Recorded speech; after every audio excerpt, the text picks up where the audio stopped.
দুই দফায় শক্তিশালী ভূমিকম্পে মিয়ানমারে নিহতের সংখ্যা 1002 জনে দাঁড়িয়েছে। আহত হয়েছে 2376 জন। পরপর দুই দফা ভূমিকম্পের পর 10 ঘন্টার মধ্যে 14টি আফটারশক অনুভূত হয়েছে মিয়ানমারে। ভূমিকম্পে থাইল্যান্ডের রাজধানী ব্যাংককে কয়েকটি বহুতল ভবন ধসে পড়ায় এখনও নিখোঁজ আছেন শতাধিক মানুষ। দেশটিতে এ পর্যন্ত উদ্ধার করা হয়েছে 10 জনের মরদেহ। সৃষ্টি ঘটকের প্রতিবেদনে বিস্তারিত। একনল হ্যান্ড ওয়াশ 100% প্যারাবেন ফ্রি, তাই নিরাপদ হাতের জন্য আস্থা রাখুন একনলে।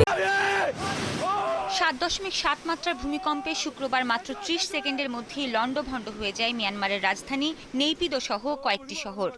মান্দালয়, পিনমানা, আউংবান ও ইনলে অঞ্চলে অনেক ভবন ভেঙে পড়েছে। ধসে পড়েছে সাগাইং সেতু। ইয়াঙ্গুন মান্দালয় এক্সপ্রেসওয়ের উপর অবস্থিত দোথেতা ওয়াদি সেতুও ভেঙে গেছে।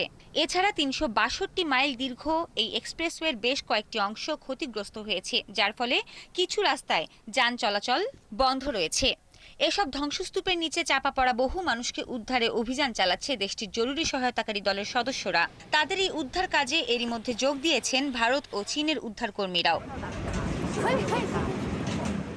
শক্তিশালী ভূমিকম্পের পর আহতদের ভিড় সামলাতে হিমশিম খাচ্ছে হাসপাতালগুলো। রাজধানী নেইপিদোতে একটি 1000 শয্যার হাসপাতালের জরুরি বিভাগের সামনে আহতদের লম্বা লাইন দেখা গেছে।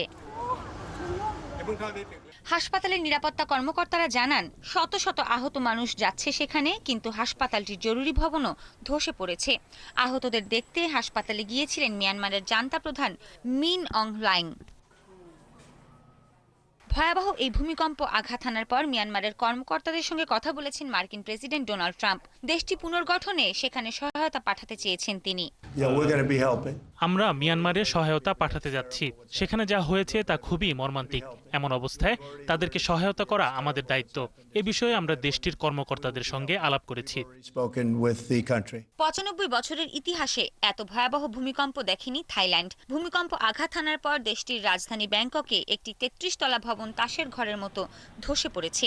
ক্ষতিগ্রস্ত হয়েছে আরও অনেক ভবন ও রাস্তাঘাট। বেশ কয়েকজনের মরদেহ উদ্ধার করা হয়েছে। সেখানেও নিহতের সংখ্যা বাড়তে পারে বলে আশঙ্কা করা হচ্ছে। ভূমিকম্পের পর থেকে চরম আতঙ্কে আছেন থাইল্যান্ডবাসী। এদিকে জোড়া ভূমিকম্পের পর শক্তিশালী বেশ কয়েকটি আফটারশক অনুভূত হয়েছে। এখনও আশপাশের অনেক এলাকায় আফটারশক অনুভূত হচ্ছে। তাই আবারও শক্তিশালী ভূমিকম্পের আশঙ্কা করছেন বিশেষজ্ঞরা। সৃষ্টি ঘটক, ৭১।